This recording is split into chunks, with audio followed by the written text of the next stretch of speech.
జీవితంలో ఒక్కసారైనా చేయాల్సిన యాత్ర చార్ధామ్. లతగారి ఆధ్వర్యంలో సంప్రదించండి.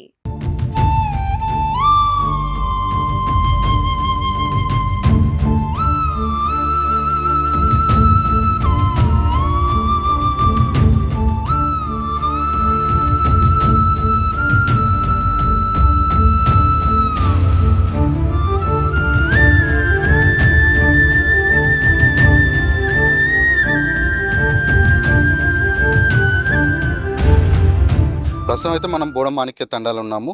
అసలు వాస్తవం ఏం జరిగింది ఇక్కడ వీళ్ళ ప్రజలతో అడిగి తెలుసుకున్నాము. ఎందుకంటే ఆ అమ్మాయి చనిపోయిన తర్వాత కూడా ఇక్కడ బోడమాణిక్య తండాలో ఈ పదార్ చింతల తండాకు చెందినటువంటి ఆ స్రవంతి ఫ్యామిలీ మెంబర్స్ వచ్చేసి ఇక్కడ ప్రవీణ్ కుటుంబం ఉన్నటువంటి ఇంటిని తగలబెట్టడం జరిగింది.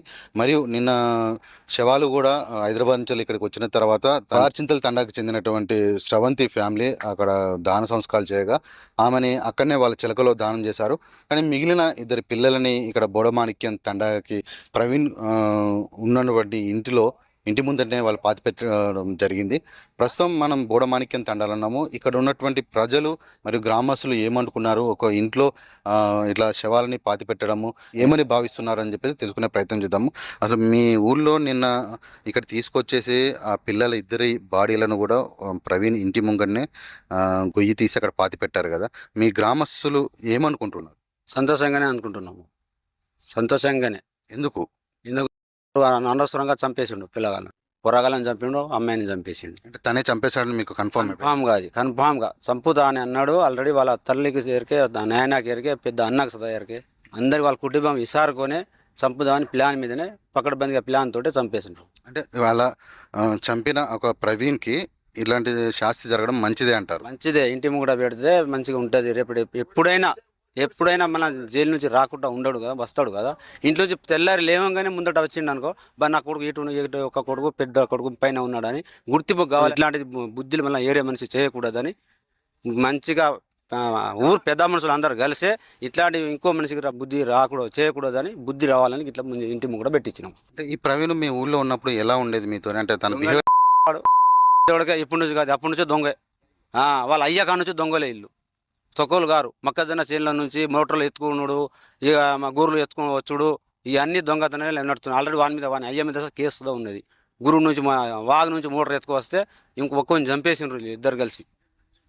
ఇవాళ మోటార్ కాలబెడదామని అన్ని తీసుకొని వస్తే దాదాపు 2 క్వింటాల 3 క్వింటాల దాకా వైర్లే వెళ్ళినాయి ఇంట్లో నుంచి.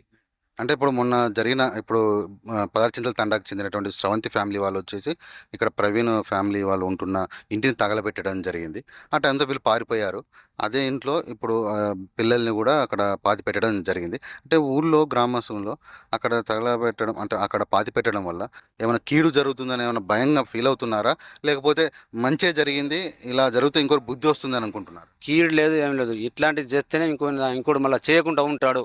ఇది ఇట్లా చెత్తనే మంచి ఇదైంది. అసలు అమ్మాయిని సదా అక్కడ పోయి తీసుకుపోటు కాలబెట్టుడు కాదు, ఇంట్లోనే లోపలనే కట్టెలేసి లోపలనే కాలబెడదామని కసి మీద ఉన్నాం అందరం.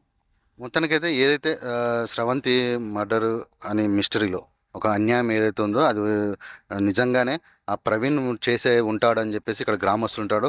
ఆ ప్రవీణ్కి తగిన శాస్తి జరిగింది.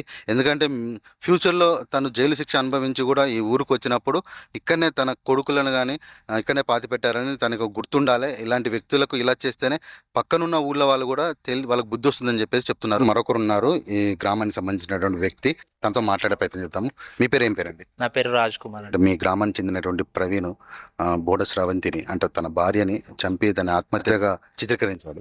ఈ విషయం పట్ల మీ గ్రామంలో మీ ప్రజలు ఏమనుకుంటున్నారు? అయితే నిన్నటి రోజు తన ఇద్దరు కొడుకులను కూడా ఇక్కడనే వాళ్ళ ఇంటి వాకిట్లోనే పూడ్చిపెట్టడం జరిగింది. మీ ఊరి గ్రామస్తులు ఏమనుకుంటున్నారు? ఇద్దరు చిన్న పిల్లలను చంపి వాళ్ళ భార్యను చంపి చాలా ఫ్రాడ్గా, అంటే బిర్యానీల విషయం కలిపి చంపేసిండు.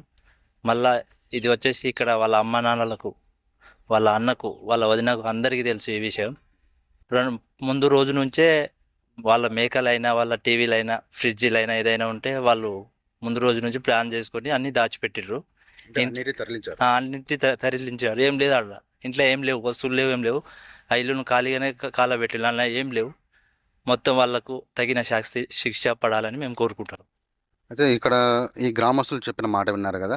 అయితే ముందుగానే పథకం ప్రకారమే వాళ్ళు పదార్చింతల తండానించలు స్రవంతి కుటుంబీకులు వచ్చి దాడి చేస్తారని ముందుగానే గ్రహించి ప్రతి ఒక్క వస్తువును కూడా ఈ బోడమాణిక్యం తండాలో ఉన్నటువంటి బోడ ప్రవీణ్ ఇంటి నుండి కూడా బయటికి తరలించారు వారి తల్లిదండ్రులు అని చెప్పేసి ఇక్కడ వీళ్ళు చెప్తున్నారు.